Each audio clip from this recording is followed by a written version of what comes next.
ঘুমাবে? হ্যাঁ, কি নাক ডেকে ডেকে ঘুমাচ্ছে রে বাবা। ওঠো বলছি, ওঠো। সরো তো, আমাকে বিরক্ত করো না, আমাকে ঘুমাতে দাও। সারা রাত তো তোমার পাদের জ্বালায় ঘুমাতে পারিনি। এই খবরদার বলছি, পাদ নিয়ে একদম কথা বলবে না। পাদ হলো আমার গর্ব, বুঝেছো? এখন তাড়াতাড়ি ওঠো। ও উঠবে না তাই তো, দাঁড়াও তোমাকে আমি ওঠাচ্ছি। কি পাদ রে, পেদেই শান্তি।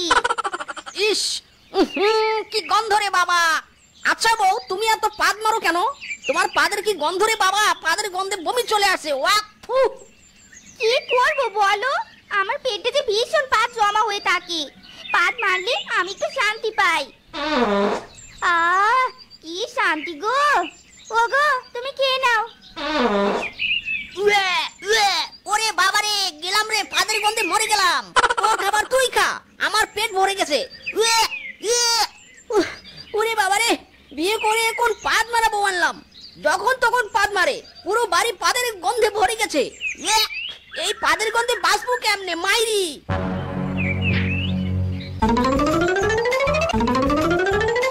শালার বেটা ঘটকের এবার দেখা পাই, শালাকে দেখাবো মজা।